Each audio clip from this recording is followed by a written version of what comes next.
Howdy, everybody. Bob Tallman for No Spin Rodeo. No politics, no BS, just hard-hitting news and rodeo commentary from two of the most trusted sources in our sport. Kendra Santos, Tommy Joe Lucia. Listen up. Here we go. Welcome, everybody, to No Spin Rodeo. We have made it to episode 20. We're told that we'll find out if we're good enough by 50. So we're 5 away from the halfway point. I want to start off by saying thank you to everybody that tunes in, subscribes, and listens to No Spin Rodeo. We are news-based. We are rodeo-based. And I want to welcome my counterparts today. I like to consider us kind of sports radio of rodeo. We've got Greg Teagarden, the Vice President of Production for Piranha Productions, who's also the producer of this show. Good late afternoon, Greg. And, of course, the First Lady of Pro Rodeo Journalism, your friend and ours, the person who delivers Facebook magic with stories and insights. Hello, Kendra. How is it on the West Coast? Hello. It's beautiful the last couple days, and they say rain's coming tomorrow. Well, we've got 70-degree weather in Texas. Greg, what's it in Florida? It's actually 70, but it got down like mid-40s last night, so we had to open the windows. The flies had to put their hoodies on, right? Yeah. The iguana. It's almost to the point where the iguanas start falling out of the trees. Is that a thing? Yes. Are you serious? Yes. So you'll just be walking and this lizard falls out of a tree because he's frozen. Pretty much. That's like an open bar somewhere where guys are just falling off the bar stools, right? Exactly. Drinking too much. Had enough. I'm going to fall over now. Kendra, are there any iguanas? Are there even iguanas in California? There should be. It's tropical. I haven't seen one lately, but I do remember being a kid. My dad's a veterinarian, and I do remember being at the clinic with him one time, and someone brought in an iguana, and he just kind of looked at me like, here we go. So here we'll do a rectal temperature check on an iguana if you can find that spot. But that's good. Cold-blooded animals do freeze up. So we always want to start our episodes with a little bit of coffee time. Let's go around the room. The big news for me, and I'll just pitch it out there, is I'm a football fan. You guys all know that. You've heard me try to compare football to rodeo, even when I say Super Bowl to rodeo. By the way, you said you wrote that, Kendra. I saw that. You did do that. Here's the deal. So if you watch football, Kendra, I'm not so sure that you do. I think Greg does, but we have our own little pools and stuff. And this was a heartbreak. Like, it was really bad. So Boyd Pohamus is a Green Bay Packers fan, and Boyd and I spend a month together in bliss at Denver in our interesting relationship we have. And he's a Packers fan, and I'm a Cowboys fan. And during the rodeo, they're playing, and the Packers beat the Cowboys, which actually doesn't surprise me at all because the Cowboys are really great at killing your hopes. But probably a bigger downer for me was these Detroit Lions, right? We went to Detroit with IndyCar, and Detroit. Have you been to Detroit, Kendra? Have you been to the city? Isn't it? They embrace like this us against the world mentality. Like it's just it. And so this football team with this really cool big stud coach looks like the underdog and they're winning by 3 touchdowns against the juggernaut, and they lose. Do you watch football, Kendra? Do you watch, or do you just what's your football thing? Well, I'm a 49er faithful. Oh. So here's the deal. But I grew up in proximity. I grew up going to Stanford back when it was the Stanford Indians, college football, basketball, all that games. And there's this, the San Francisco Giants. I grew up going to Candlestick Park Willie Mays, Willie McCovey, Barry Bonds' dad. I remember going to bat day for Bobby Bonds. I got a Bobby Bonds bat, whatever. Okay, so then you have people like Joe Montana for a while. Guess what? One year when I was a teenager, my summer job was to put in Joe Montana's landscaping at his new house. Because he's from the area where I grew up. I grew up in Portola Valley up there, and some dear friends, the jumping farm right there, that's where Joe Montana kept his horses. Anyway, friend of a friend, so I had to follow with no background in landscaping. I had to take architecture plans and put in Joe Montana's yard one summer when I was in my teens, and I remember driving like across the Dumbarton Bridge, a U-Haul full of his plants and things like that. But anyway, and then I didn't see him again until I was with Trevor Brazile at the NFR, and they took pictures of Trevor Brazile throwing a football with Joe Montana. So did Joe Montana come out in his flip-flops and his sweats and look at the lilies? I mean, tell us a little, what do you remember about planting? I just remember, even then I kind of knew like, this is really interesting. Why would a 16-year-old or whatever, 17, whatever I was, girl be trying to follow these? But anyway, I did it dutifully. I think it was the summer after I painted someone's house. I'd never painted a house before. I did that one summer too. But anyway, fast forward to now, the man in my life, Oat, is a Chiefs diehard and a Cowboys, of course, hater. So now, again, for the second time in recent years, my Niners against Oat's Chiefs, and my dad and Oat have a bottle of Pendleton whiskey on it. That's what they do. So it's kind of a grudge deal now. Well, so I'm going to test your football knowledge. Oh, don't. What's your take on Brock Purdy?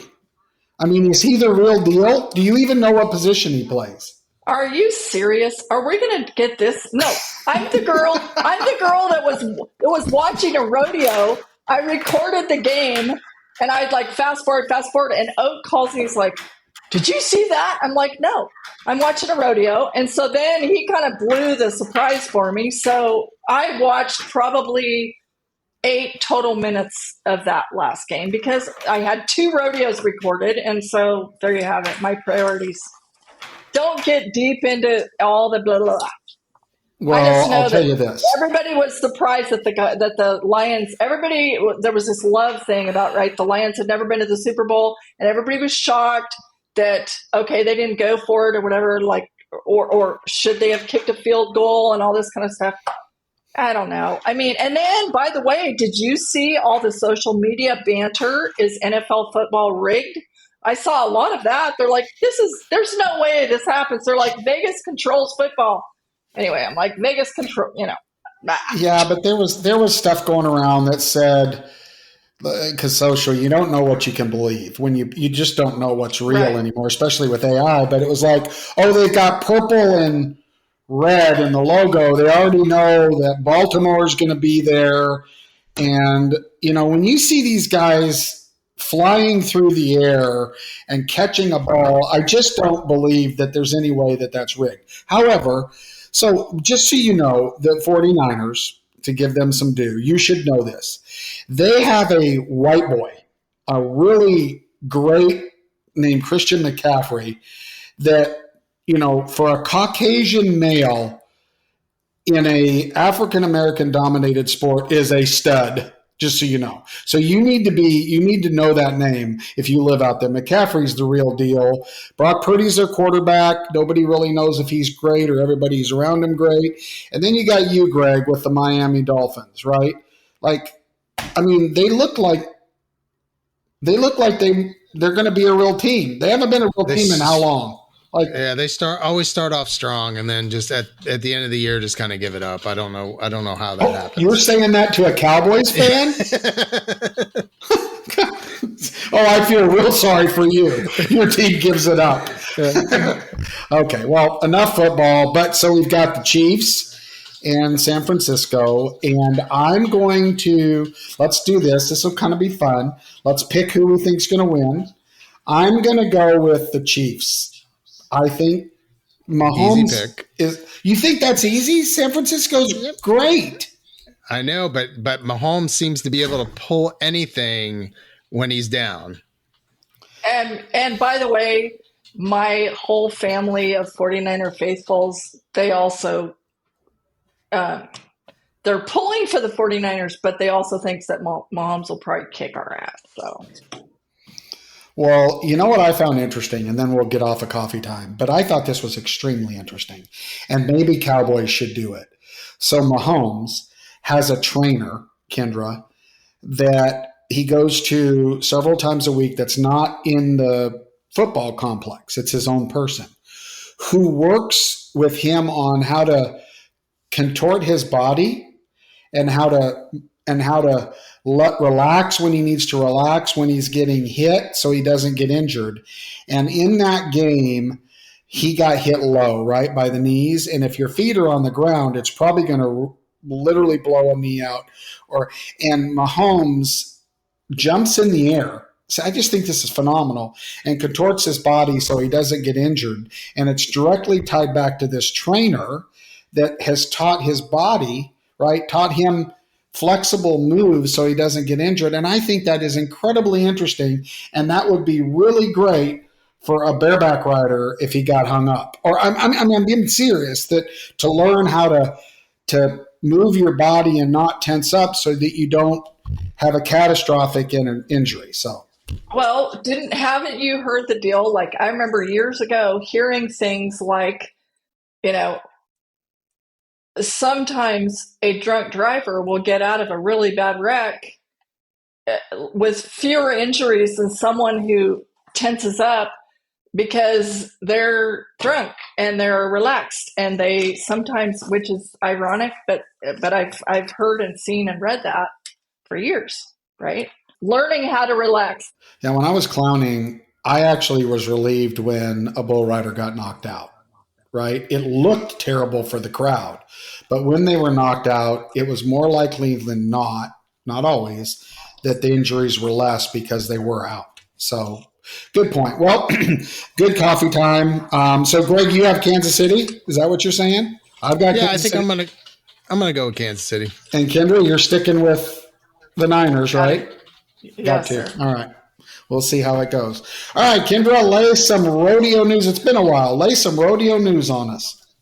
Oh, there's so much all the time, which is great. But I think, we did talk about Austin Broderson at Denver getting hurt so badly last episode. So miraculously, broken neck, was it pelvis or hip? Like, he had so many injuries. They drove back home to Canada by way of Casper, where he was going to college, and he's already back home, which is incredible. And it will be a very, very long haul. But on the news of bareback riders, it's been rough. We turned right around, and Kyle Charlie, a Navajo bareback rider, turquoise circuit stud, and he's also a firefighter, got hung up like Austin did, only at Fort Worth, and hurt really, really badly. Also, miraculously, he's already back home in Arizona. But where Austin, part of the scare with Austin also was that he severed an artery, and he couldn't. Last I heard, he couldn't feel his left arm. Well, Kyle Charlie, the injury was so bad on his riding hand from this hang up that Tandy Freeman said job one was try to save that hand. So without the gory details, I think held to his body by the skin was pretty close to my understanding of this injury. So he is back home in Arizona. That's fantastic. It is going to be a very, very long haul, and he plans to, my understanding, commute from Arizona to Dallas to continue, treatment and rehabilitation. So on Austin, our rodeo Utah Days of 47, right after we had reached out to our board, and they were going to fly. They were going to make arrangements to fly Austin back to Canada because a lot of things were going into this. all of his health care is taken care of with his taxes that he pays in Canada. So he needed to get home as soon as he could, because that's part of being a Canadian, is that he would get those surgeries and not accrue the debt down here. So we reached out to Austin's father, and I think you maybe have talked to him, and I just talked to him Monday, and I'm like, hey, I'm catching up to see if, do you need us to fly him home? And he told me the same thing. He said, no, he's released tomorrow, going to drive through the dorm, pick up his stuff, go home. And I said, well, what's the kind of the update on the injury, which you kind of went through. But what was interesting to me is that my guys on the ground in Denver, with Austin, there was blood everywhere. But I didn't realize that same thing, he had stretched his arm so much that it pulled the artery in two in his arm and stretched all those nerves multiple inches. Again, I'm not a doctor, so I'm not speaking medical, but they won't know until they get home. For one, nerves are a weird thing. I think you know this, Kendra. Nerves do their own thing. Sometimes they miraculously come back. Sometimes they refuse to come back. So I think it's probably a waiting game on Austin. I heard the same thing about the Fort Worth situation. Listen, I prayed in that announcer stand at Denver because I really did not think Austin would leave that arena alive. And I said that on the other podcast. I was shaken and have seen a million wrecks like all of us have. And so the fact, like Austin and his dad and I were talking, and I said, isn't it a blessing, right? What could have happened, and the fact that he's going home. So there is some rays of sunshine for both of these guys in that life goes on, relatively normal. They may or may not ever ride a bareback horse again, but compared to what could happen, what could have been the end result, I think it's an answer to prayer. So there you go. Sorry. Absolutely. And I would also hope that Kyle Charlie could, possibly go back to fighting fires. Yep. I don't know. And also, I don't know, yet what his healthcare situation might look like. I'm not sure how that works. I have so many friends who are Indians who, in their particular cases, have their healthcare, like Austin's, is taken care of. So I don't know where that stands, but I know that Austin and Kyle Charlie both have GoFundMes. In Kyle's case, he said it's for travel expenses to get back and forth to Texas. I did. A lot of rodeo people are kind of head shy about GoFundMe because GoFundMe takes a percentage. So I did put safe mailing addresses if people would rather mail a check or a card if they care to do that.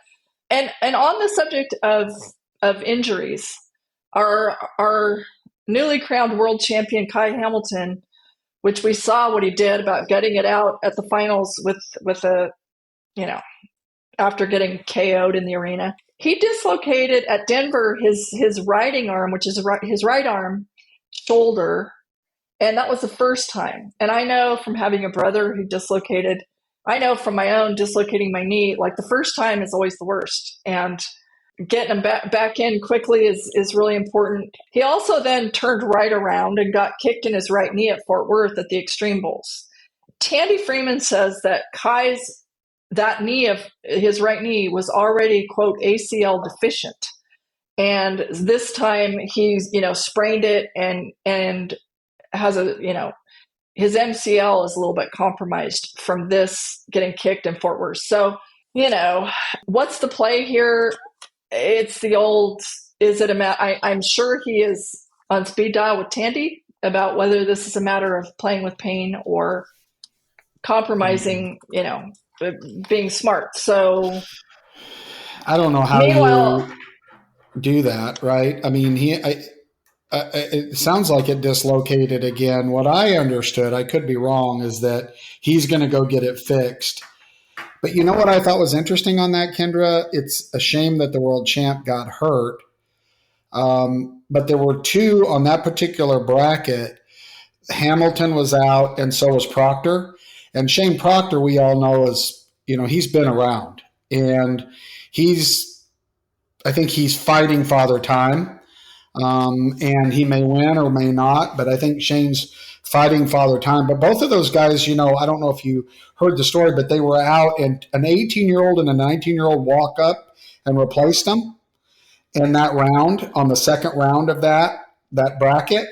And the 19-year-old scored a 76. I think he's going to get back into the wild card or to the semis. But Wasey, and I think it's Shala, I could be wrong on the name, 18-year-old, went for 85.5 in Kyle's place on Kyle's bull. And those are 2 of 3 to ride in that performance, and they're moving on. So that's pretty cool that these young guys walk up, get in, and have some success. Terrible for Kai. I hope he goes fixes it, because that's not something, Kai's got that Australian Troy Dunn mentality of ride through, but when your shoulder pops out a socket, this isn't something that he's going to tough or mentally overcome. That's an operational, that's got to be fixed fundamentally, right? And once it goes out the first time, it's going to be easier for it to come out again and again and again. There's no doubt about that. And I will say on Shane Proctor, he did declare riding into this year that win, lose, draw, whatever, this is his last year riding bulls. So kind of a tough start out of the blocks, I guess, for 2024. Well, in Toughest Cowboy, when Shane was in Toughest Cowboy, I actually thought he rode Bronx better than he rode bulls. Now, the last time I saw Shane on Bronx, he definitely needs to knock some rust off, but I wouldn't count him out in the bronc riding in the future. He can do it. But go ahead. Keep on going. Sorry. Yeah. So it's cool. I was going to move to the other end of the arena. The 40th annual Cinch Timed Event Championship is coming February 29th to March 1st at the Lazy E Arena in Guthrie, Oklahoma. And they are, for this 40th anniversary, they are kind of going retro back to having 25. It's kind of a different format. They're originally, for some of the years in the early going before my time, they had 25 guys. In recent years, they've done 20 guys. And it's, the 5 timed events, 5 rounds each in steer wrestling, heading, heeling, tie down roping, and steer roping. So, they call it the Iron Man, which it really is. But this year, they're going to have 25 guys. And then after the first 2 rounds, they're going to cut 5. So it's going to be cut back to 20. So rounds 3 and 4 will be 20 guys. And then the top 15 to the short round. So again, it's $100,000 to the champ. That's a big deal. With the extra 5 guys, I think second's going to pay better, because it used to go 100 down to 25, but they haven't, released what second's going to pay yet. But anyway, $100,000 check for first place. I know that's a pretty big deal. My son Taylor won that in 2020, and $103,000 was a pretty nice pop in COVID. But, it always comes down to the wire, because without fail, including this year, there are guys who at the last minute have to step out, usually because they tweaked something or hurt something, getting ready for it. Years ago, I remember Caleb Schmidt talking to him because he was in the timed event and he wrecked his ankle wrestling steers getting ready for the timed event. So these sorts of things do happen. Well, quick question. So let's help our viewers, the timed event. So they have to compete in all 5 timed event disciplines, correct, each round. Now, is it a total of their aggregate times or average in your case? So it's lowest times on all 5 in each round combined, correct? Yeah, so it's a 25 head average. And it's a marathon. It's, it's pretty crazy. And there's nobody in the world who is routinely doing 5 events. So It's pretty wild. But you look at those banners that now hang above the Lazy E Arena and for the timed event champions, and it's really cool. I mean, Leo Camarillo won the first one, the Lion, and there's been Jimmy Cooper and Paul Tierney, and Paul's kids, Jess and Paul David, have won it. And, last year, Cody Dozier won it. Marcus Terrio won it a couple years ago. Like it's a huge honor if you're a cowboy and you win that, because it is an absolute gut wrenching marathon. So, well, question for you. Do a lot of guys bring their horses there that don't compete? Because it seems to me if you were a bulldogger by trade and now you're going to steer rope, I mean, the horses in all timed events, the mount is everything.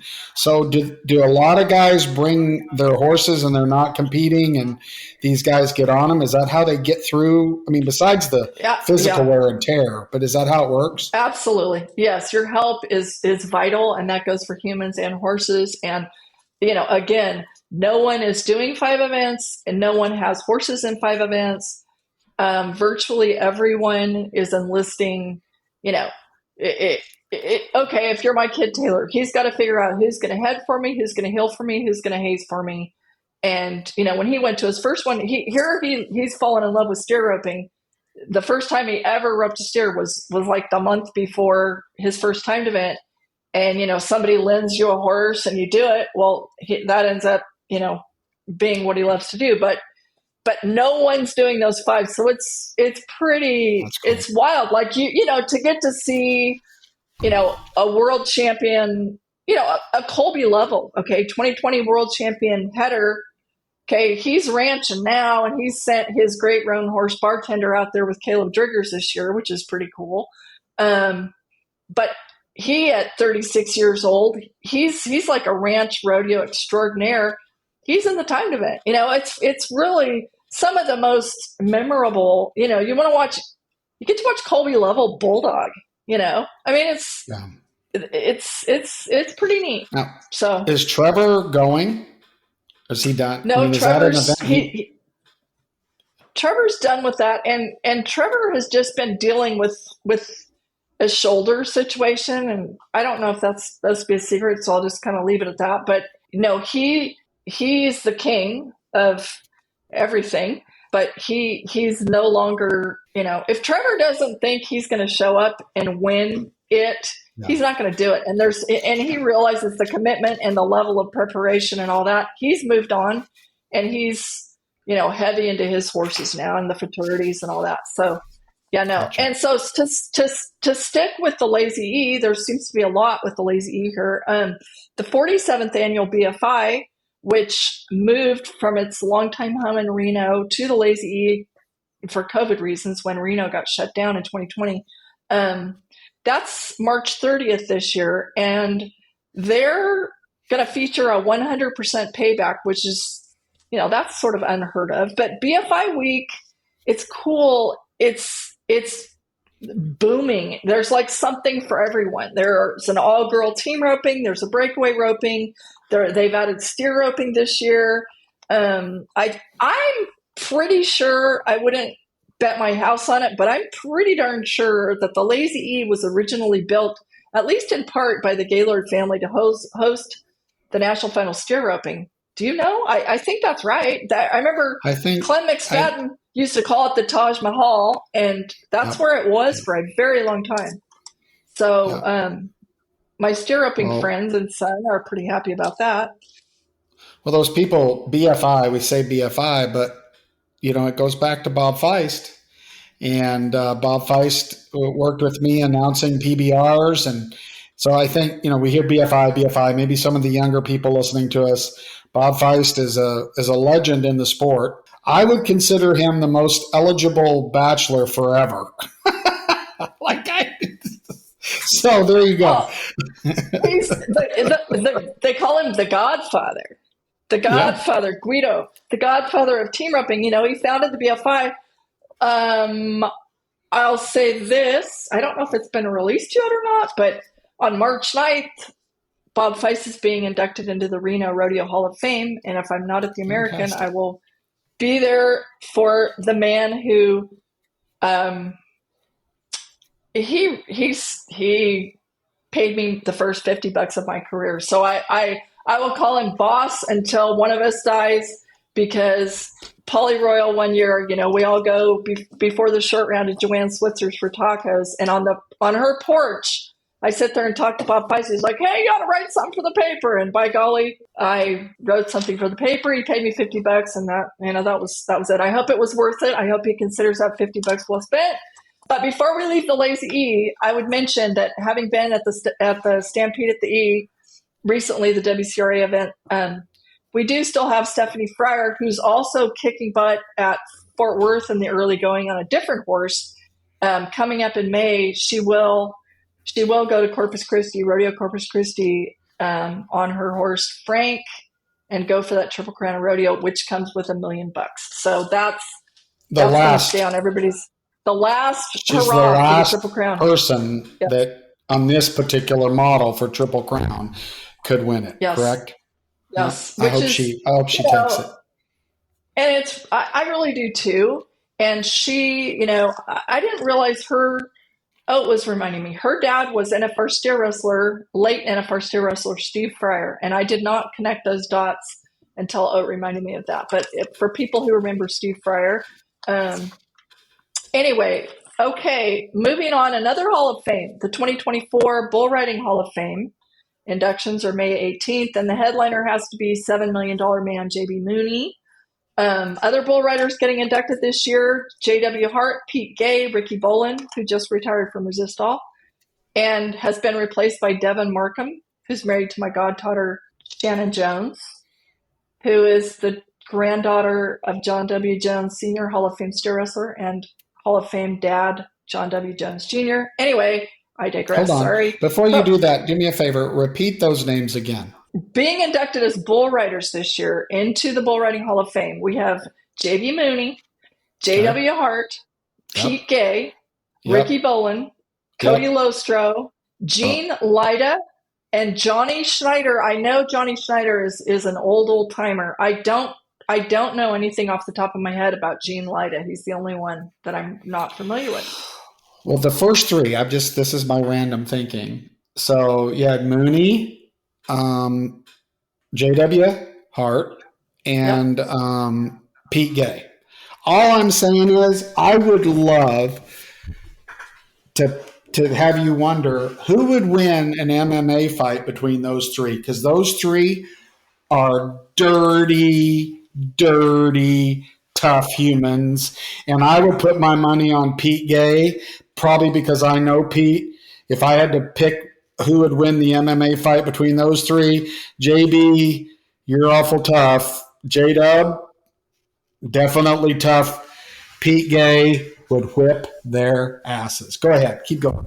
Well, and JW, like me having, we go way back in the PBR, and JW, they called him the Iron Man because he set records for riding at consecutive events, which included playing with a ton of pain. There's a Legends category. Chad Berger and Roy Carter are being inducted this year. Frank Newsom is going in as a bullfighter. And Dylan and H.D. Page's Sweet Pros Bruiser is being inducted. He was the 2016 through 18 PBR Bull of the Year.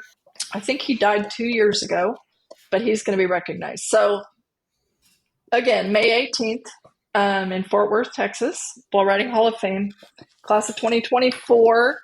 I want to go back to Denver for a minute on a high note because I think it's cool. So Garrett Shadbolt, the kid from Nebraska, who I first met at the Days of 47 in Salt Lake, not very many years ago, this quiet kid with a funky hat. So he kind of gets his start at places like that. Well, so he rides at the 2021 and 2022 NFR.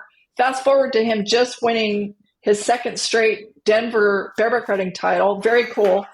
But for those who are like, well, what happened to him last year? Why wasn't he at the finals?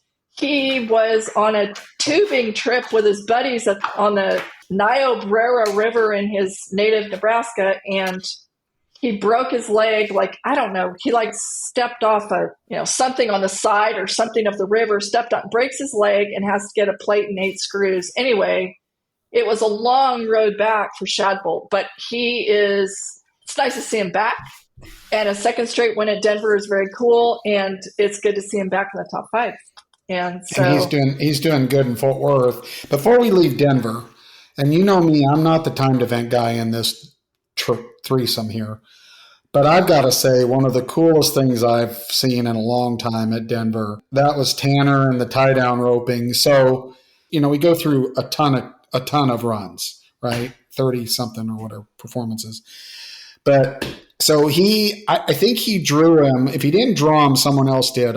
So forgive me for not being as eloquent as Kendra in painting this. But let me tell you, in the final round, he draws a calf that takes 5 steps out and takes an immediate left-hand turn on a run. Like, unbelievable. Where most guys would be pissed, give up. This guy had a plan for it. He turns the corner. He ropes him. Everybody's amazed that he gets a rope on him. He ties him and wins it. So I've just got to say shout out to Cowboy Shit there. That was, I couldn't have been more excited for a guy to win it on the worst draw in the pin. It was just flat, cold, bad. It was cool. So sorry. Am I dreaming that he had him like in the previous round?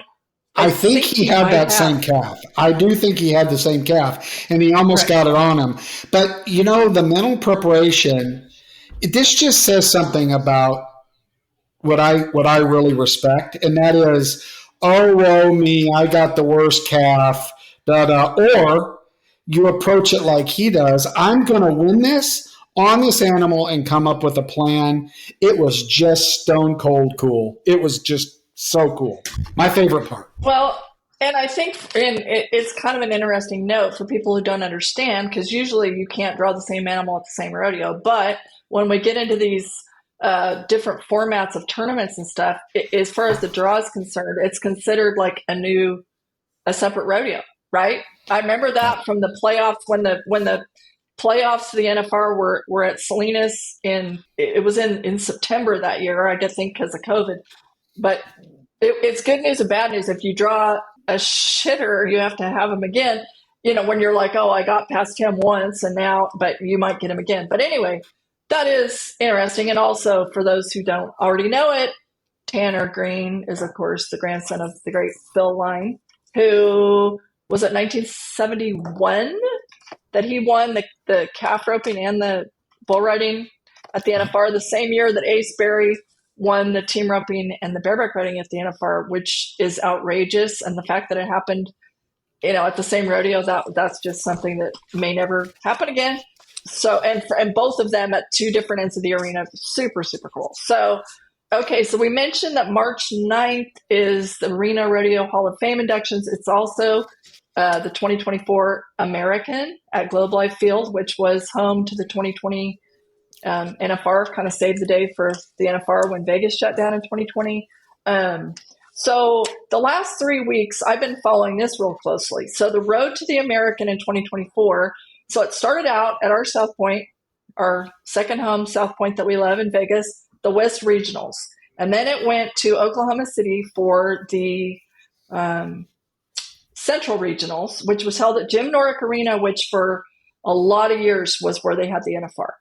And so then this last weekend, they just finished the road to the American up in Lexington, Kentucky, the East Regional Finals. And so now the top 5 in each event from each of those go to the February 10th American Contender Tournament Finals in Abilene, Texas.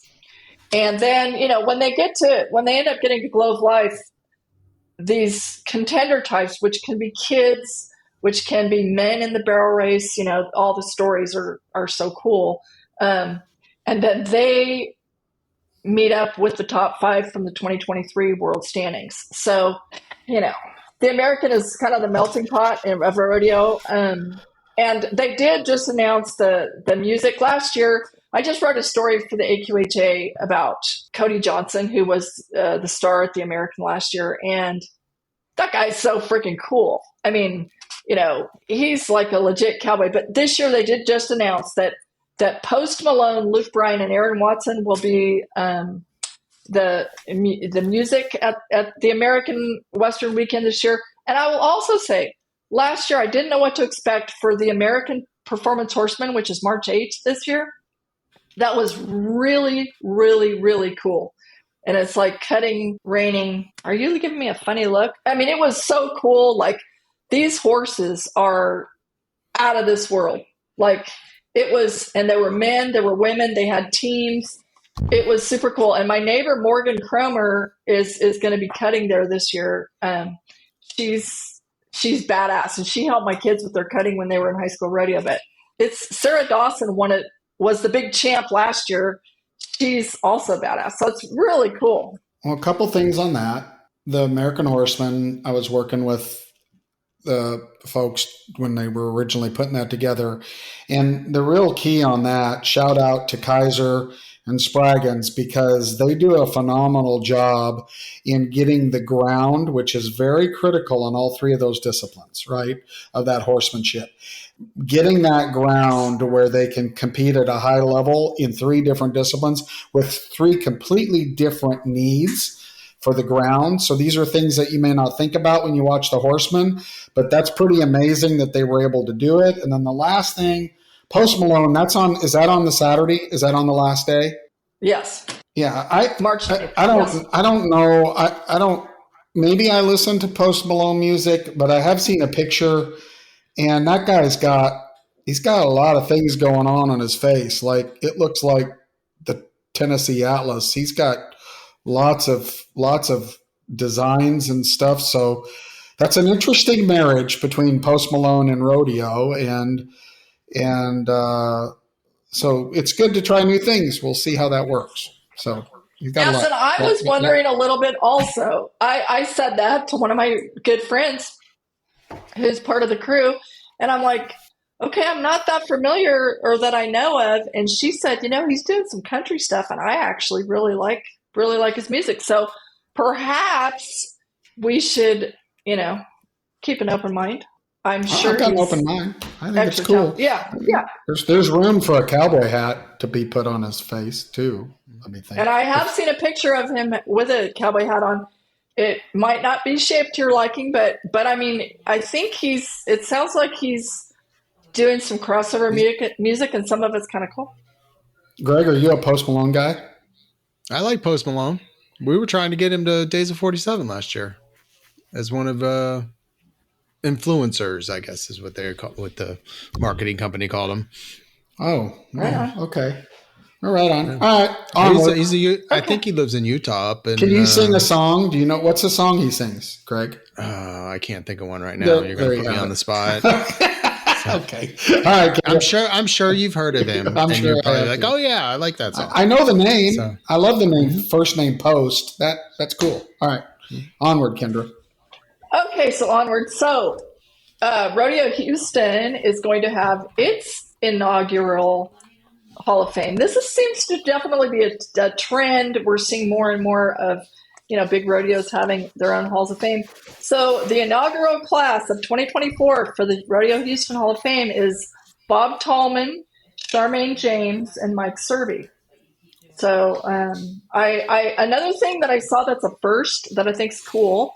I know that I'm not calling it a first, but I know that there were some rodeos that if you won the rodeo, you got to compete at Fort Worth.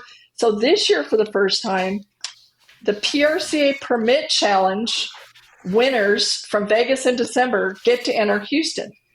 That's pretty cool. This has never happened before. So that's cool. And I, a long time ago on this, we were talking about charities and different things. And I did just see a stat that's sort of staggering. Houston, being a nonprofit, they have given over $600 million to Texas youth since they started in 1932. And $22 million has already been committed for education, grants, and scholarships this year in 2024. The economic impact to the area, to the Houston area, $391 million from the Houston Livestock Show and Rodeo. I think that's incredible. Anyway, Houston's coming up February 27th to March 17th.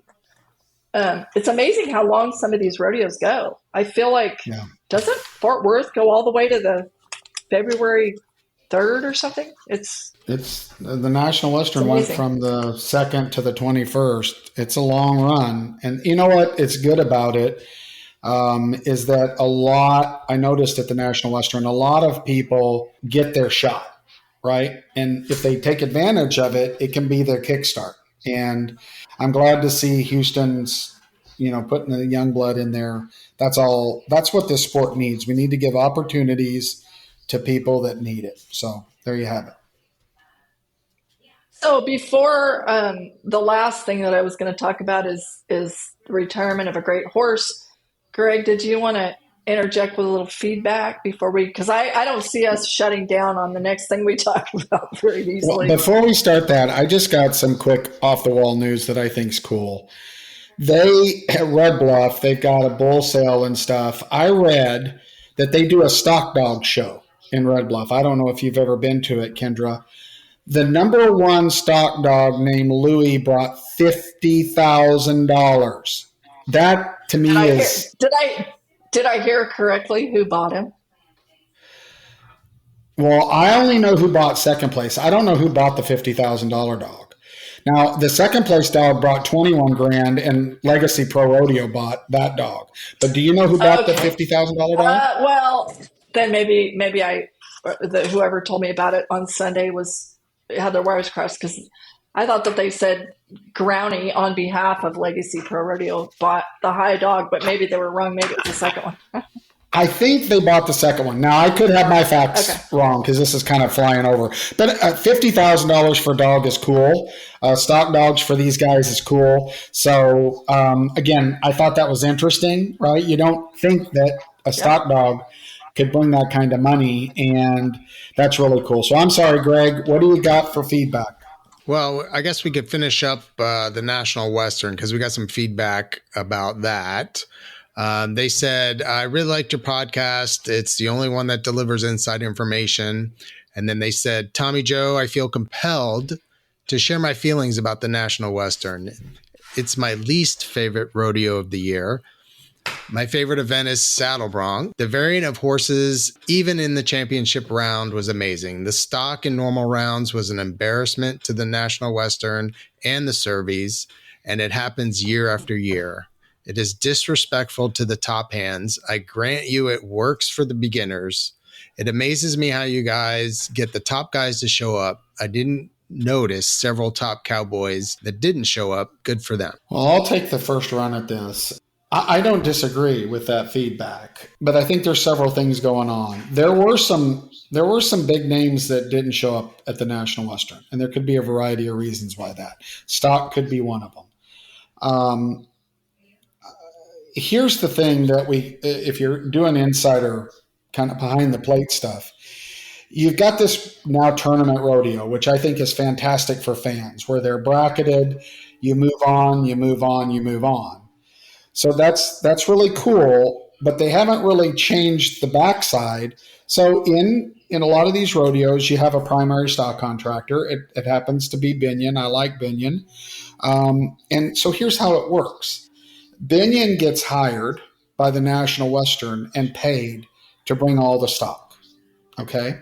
So let's look at the financial implications of this. The least amount of stock that Binion has to lease, the more that Circle I will make. That's just economics.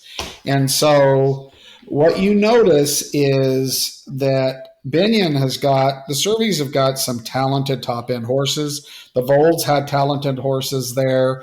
I will say hats off to Bailey Pro Rodeo, had some phenomenal barebacks and really good broncs.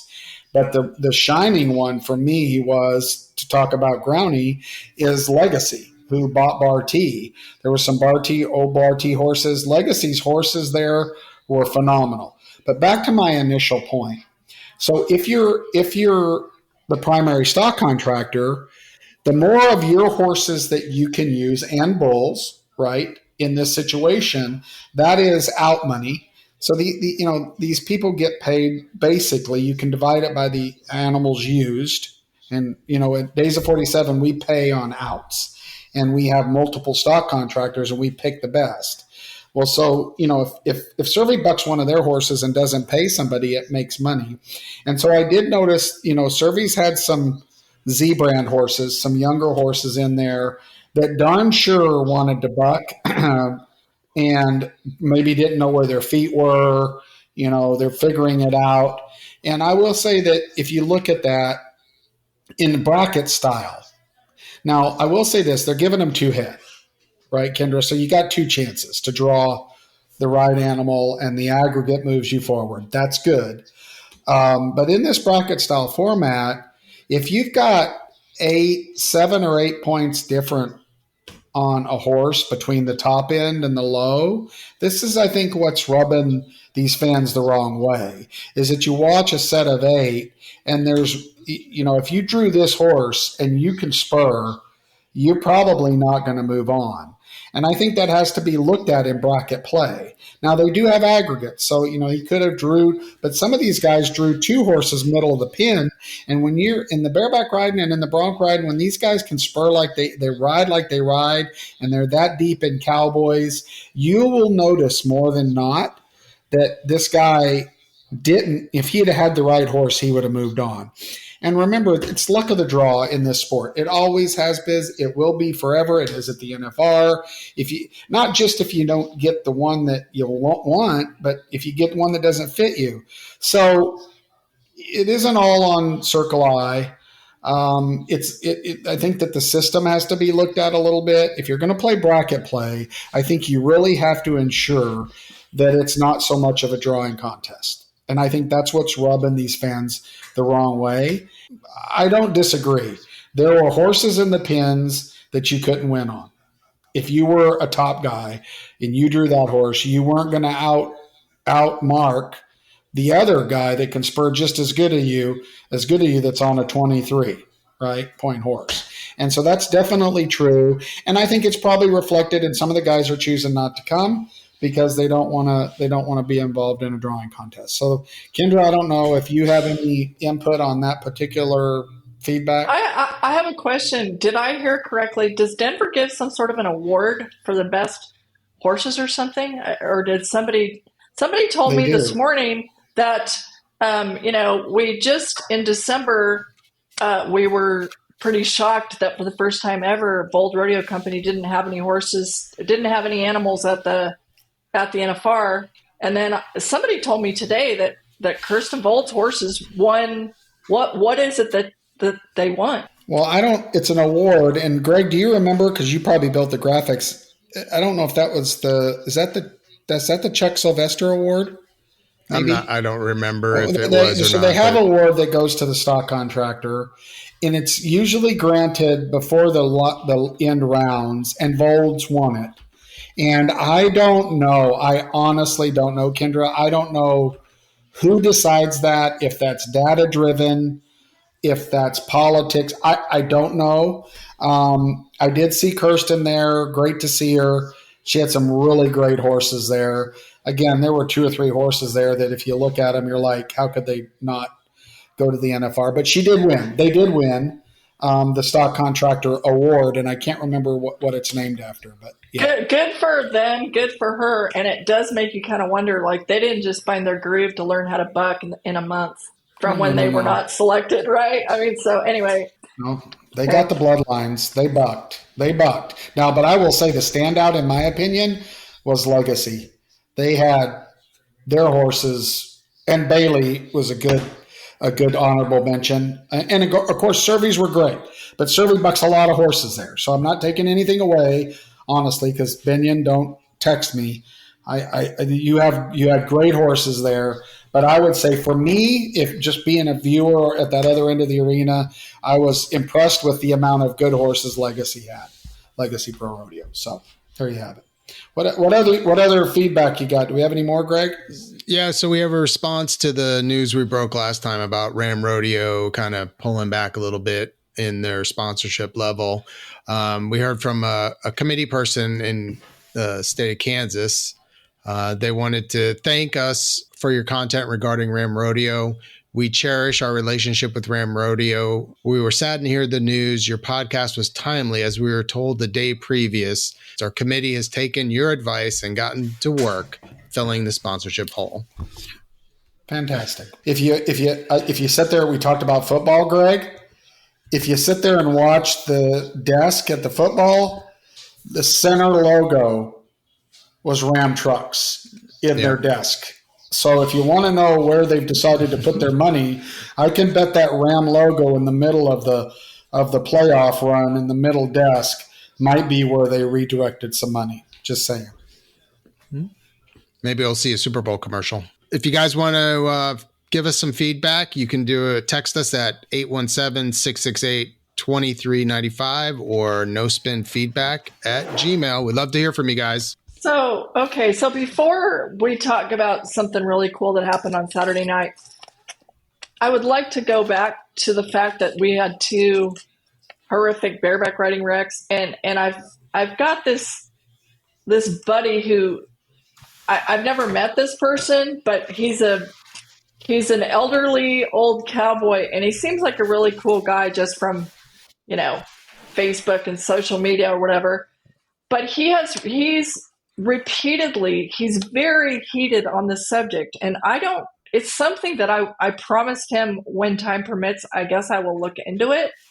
But after having Austin Broderson and Kyle Charlie's wrecks so off on the bareback riding, this older cowboy is on fire, and he's like, please, I've been trying. There is such a thing as a quick release rigging or cinch on a rigging or something. And he said, I've been fighting this fight for 50 years, and they won't approve it.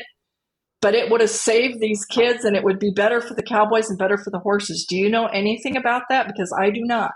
I've heard about it, and I don't know that you're going to be able to replicate. Here's the thing. You would have to implement it across the boards, because I don't think you're going to get the same bind that they get if you watch the bind that they get. I mean, those guys they're locked in. Their fingers are wrapped around, but it ain't like they're holding on. Like it used to be, it was a loose, like when my dad put me on the Shetland pony in a bareback rigging, it was a floppy handle and you hung on for dear life. And that ain't the way it is. Yeah, it was made out of leather, and these are leather with shanks in them, and they bind that hand in there. My point is, there's no way that something that's going to break away would have I can't imagine it having the same bind. So you would have to implement this across the boards, right? You'd have to say because I think it would be a disadvantage if you wrote in something that didn't have the bind that those did. And so it may be like they talk about the football helmets now are twice as heavy and different to stop concussions. It may come to a point, right, where there's enough injuries that the league, the PRCA, steps in. But we haven't seen the PRCA historically step in and make those kind of decisions. And I don't see it coming ever. It makes sense. I get it. But that takes some moxie and implementation across the boards. And I don't see that ever happening. Well, the other thing, I guess it seems a little bit parallel to not mandating that you wear a vest or a helmet, in the bull riding or even the buck and horse events, like as far as so, and I think my understanding of that, having had a lot of conversations with people like Tandy Freeman, is that they don't do it because if they did, and then, you open yourself up for litigation if, some guy breaks his neck and then he says, oh, if I didn't have an extra 4 pounds on the end of my neck from this mandated helmet, I wouldn't have a broken neck. And, so so they've gone back and said, you're an independent contractor. You choose what's best for your career and your safety, right? Basically. And I agree with that. If you take this back to seatbelts, I am not anti-seatbelt. I wear a seatbelt. If I don't have my seatbelt on, I feel, but I remember when the seatbelt law came in, and it still harkens back to you should implement laws that affect others' safety, I think, not yours. If you don't want to wear a seatbelt, you're not going to hurt somebody. You're going to hurt yourself. And so why would the federal law be to put a seatbelt on? Well, I'll tell you why. It's because insurance companies figured out they could pay a lot less money because there was a lot less injuries, and they had lobbyists that got seatbelt law. That's the reason the seatbelt law is in, because the truth is, if you don't want to wear a seatbelt and drive, you're probably only hurting yourself. And it's the same thing if you decide to nod your head in bull riding and don't wear a helmet. You're not going to hurt. Well, you could hurt a bullfighter, but so I don't think this stuff's ever going to happen, and I I don't think it actually makes sense. People should do, it's not hurting someone else. Does that make sense, Kendra? If you don't want to have a breakaway latch on your bareback rigging or wear a helmet, you're not going to hurt someone else that doesn't have a choice. You're hurting yourself for a choice. If potentially hurting yourself for a choice. I don't see it happening. I can see the litigation part of it, but they did it in football. They basically said, look, the NFL said, look, we pay you millions of dollars and you're going to play and you're going to hit each other hard, and the CT stuff is real. It's hurting people and you're going to do it. And we know you're going to do it. So we're going to tell you can't if you want to play in the NFL. That takes moxie. And by the way, a lot of money. They're not going to go. Where are they going to go now, to the spring league and play because they don't want to wear their helmet? No, they're not, right, because they're leaving millions of dollars on the table, and that's not the way it is in our sport. It's just not. And what in similar lines, what came to the forefront, like at least in my conversations with Cowboys and stuff at the NFR, was JB Mooney. Well, some people started ripping when Kai Hamilton got knocked out. Some people started ripping JB Mooney for that he had, been a bad influence on Kai, and then Kai wasn't wearing a helmet. But it's not part of the tough guy shtick. It was JB. They're both a little bit taller, and Kai was struggling when he was wearing a helmet. And what he realized was, he was more likely to get, at least he felt, he wasn't riding very well, and he felt like he was being hindered, which was also in his judgment for his own self-compromising his own safety. So this conversation. ADAX, Donnie Gay will tell you, go up and ask him. He'll say he thinks that the helmet gets more people jerked down because of the weight. He doesn't think he could have rode with a helmet because of the weight. And that's you put pounds on your head when it's all about, right? It's all about sitting up, right? It's keeping in the bull riding. And I get that. However, when you see a guy get jerked down that doesn't have a helmet on, we all wish that they did, because they're better off coming into contact with that bull with some kind of protection on. Now, I'm not saying that I endorse it. It's both ways, but as a viewer or as someone that doesn't want to see someone get hurt, I definitely, especially kids, right? Young guys, kids that are just learning, they should have helmets on. Yes, and the one example that I can remember, and I'm sure helmets have come a million miles, but do you remember when Scott Breding got jerked down on Bodacious and that helmet got driven into his face? It was insane. Yep. And he broke a lot of his face, but anyway, we're not here to solve that. The vest, I don't understand the vest, right? Time and time again, you see guys, and I'm not saying vest will save you. We both know people that have been seriously injured with vests, but it doesn't hurt. And because I've heard, well, I can't move with the vest on. I can see vests. It's a harder argument for me on the vests than it is a helmet, right? Because I would think you could figure out a way to ride with a vest on. But all I've got to say is, look, these kids should be riding, right? When you're learning, come on. That is a no-go for me.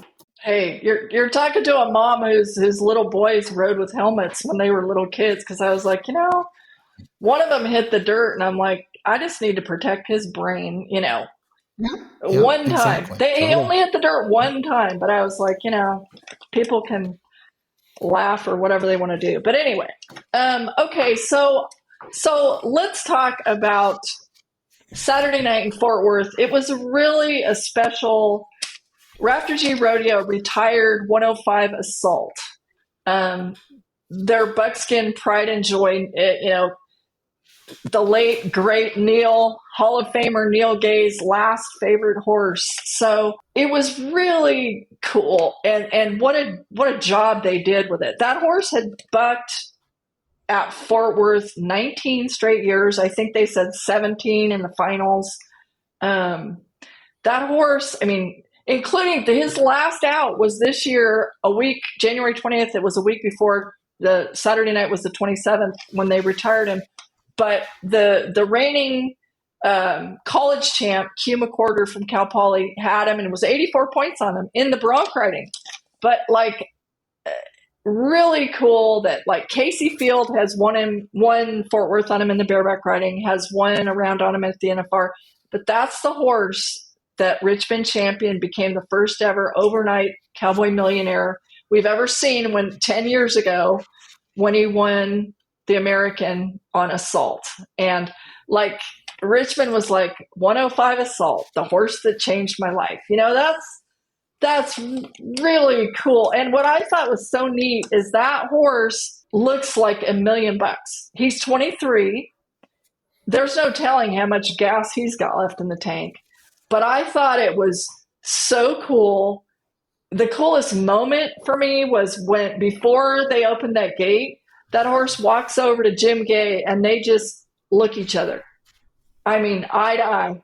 It was really like, it was a tearjerker, but it was so cool. And that horse is like, he loved it. I mean, all the great ones love it. I remember talking to Charmaine James years ago, you know, about Scamper. And, you know, the great ones, you can't be great if you don't love it. I don't care if you're a football player or a bucking horse or a barrel horse or whatever you are. Assault loved the game. And now I just think it's so cool of the Gay family to turn that horse out at the Rafter G when there's no telling. He might have another 3 to 5 years, you know, but his people made the call and said, you're going out on top. You're a king.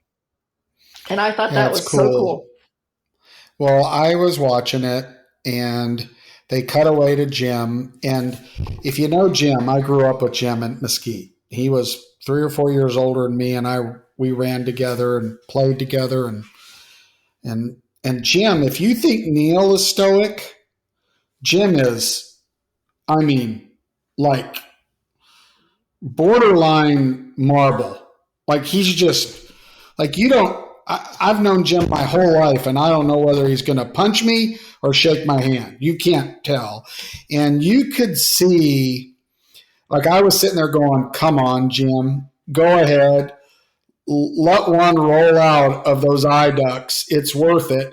And you could just see the emotion in him, more specifically when he tipped his hat, right, to that horse.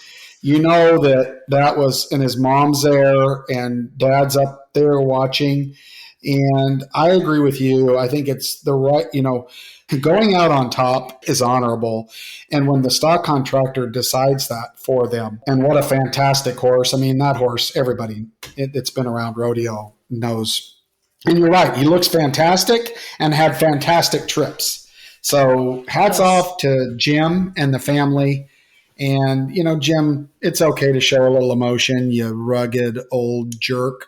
But yeah, it was super cool. Proud of that family. Always have loved the Rafter G and the Gay family stands for something, kind of like we do. And they're a cool family, cool people. And that was a cool moment. I don't know Pete. I just had a flashback. I don't know Pete as well as I know Donnie, but about 5 years ago, I get wheeled into this little room for Dr. Kadambe, awaiting him to do a knee replacement on me, and they wheel me in right next me in my little hospital gown and my little hospital hat. And they wheel me right in there to wait right next to Jim Gay, who right after I got my new knee, they wheeled me back into the recovery room and wheeled Jim in for his new hip.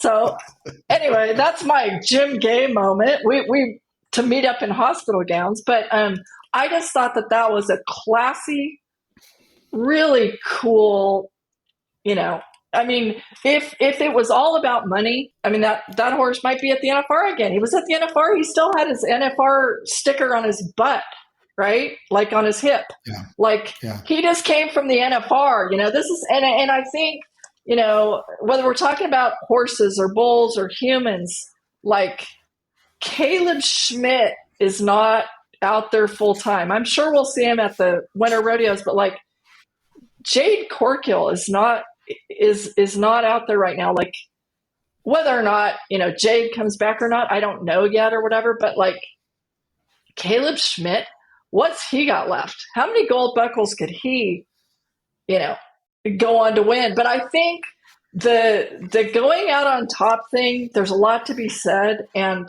I remember Ty Murray doing it, and I remember like he was so sure about his decision, and I thought that was so cool. And I remember, Jim Sharp trying to come back when he was past his prime, and kind of wishing he hadn't really.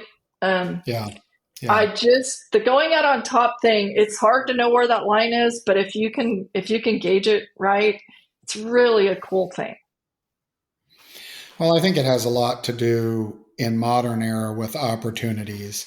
As we've spoken in the past, these guys have made decisions that have given them options in life to end on top. I mean, if you look at Troy Aikman versus Tom Brady, Troy Aikman went out on top. He's super cool. Tom Brady can't stop. Neither could Aaron Rodgers, or not Aaron Rodgers. What's the Green Bay guy? Who am I talking about, Greg? Not Aaron Rodgers. Before Aaron. Brett Favre. But Brett Favre. Those guys in football, right? They kept playing. And, I agree with you. No one win and having the opportunity. And I think that has to do with your identity, are you okay with not being there? And are you okay with being a father? You look at Casey, he made a significant choice to be a father and to start businesses. He quit. I put Casey out against anybody today. And that takes moxie. I said moxie a couple of times. Yes. That takes moxie. It takes self-endurance and pride. And I agree with you. It's like going out on top is a big thing. The priority. And, Trevor Brazil did it too. And, I remember my son Taylor and I went for coffee at Starbucks after they tied the calves at Rancho Mission Viejo, San Juan Capistrano Rodeo. It was in August before Trevor walked away. And we're drinking coffee here for a minute. And he said he was miserable because it was his kid's first day of school and he wasn't there. And he's like, this will not happen again. And it's like, what was most important to him? Tristan, Style, and Swayze. Or no gold buckle compares. Same with Casey. Casey maybe could have, 8 or 10 gold buckles, but his kids would probably be grown. And they're not willing to sacrifice that. And what respect I have for that decision. And you look what Sage is doing, right? I mean, you look at what Sage is doing. He's not ready to be done, but the PBR gives him structure to where he can arrange things. I walked away from the PBR when it was hot as firecracker because I wanted to coach baseball with my kids. And it's just a personal decision that you have to make. And, you know who it's the hardest on, though? All of us that love to watch him. I remember when I went to the party and I just sat there and thought, it's hard to see the end of an era when you're a fan, right? We're the ones that are like, oh, come on, just Casey, give me one more year of you in the 10th round raking though, and so it's the hardest on us, but shout out to them. I'm with you. It's the right way to do it. I mean, there's a bunch of clowns that should probably hang it up. Well, and the thing about it is when it's all said and done, I always tell my boys, like, live your life on the no regrets tour. Like, no one has ever regretted spending more time with their kids. Never. And so, I mean, people just know when it's right. And that's not to say if, it's a personal decision for everybody. But By the way, you were at Trevor's going away party. I foundered on the cookies at that. That was at the South Point. Is that what you're talking about? Yes, it was. There was that table by the curtain. Yeah, that was diabetes on a table. I think I had a half a cookie. Yeah, and again, it was real surreal, right? Those kind of things are surreal, that you were there and now you're here and you're watching it and you're included in it. And that's what we're blessed. We both say it all the time. We have amazing relationships in this business that allow us to travel these emotional highways with the people that actually have the ability to do it. Right. I will never, ever in my lifetime forget being the passenger in the car driving with Trevor to the Thomas and Mack on the last day. And it's like, we're just talking and I'm like, how is this me? How is it me that when Ty beats Mahan's record and I'm in there like a media and they're tapping away in the press room and I hear this clink, clink, clink, clink, and he's running back in to get me like, no, you're out of here and we're going to go hit the town. And it's like, man, this is like the greatest. Yeah. It's the greatest. Yeah. We're so lucky. We're so blessed.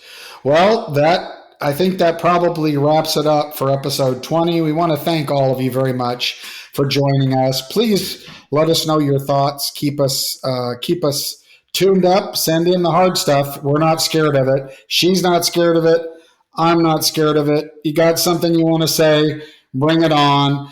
I will end it with, I'm pretty sure if Pete Gay wanted to, he would have broke Donnie's record. Pete's the real deal, by the way. And I don't know if Donnie would agree with me, but Pete, you talked about Pete not knowing him. I was around Pete. He's the real deal cowboy. Still is. So anyway, thank you all for being a part of it. Any going away brilliant memes you want to verbally lay out on us? Otherwise, we'll call it a day. No, I'm still having flashbacks of getting locked in my office yesterday, but let's let that go. It's not going to happen again. Not going to happen again. It's not going to happen again. All right, everybody. Thank you all for being a part of it. We'll see you in a couple weeks. Please listen if you like it. Tell somebody about it. Subscribe. By the way, the subscribing just lets you know when we're going to put an episode out. So subscribe, be a part of No Spin Rodeo, be a no spinner, stand up for what's right, do the right thing, retire early if it's time. For Kendra, Greg, and myself, have a blessed day, and we'll see you in a couple weeks.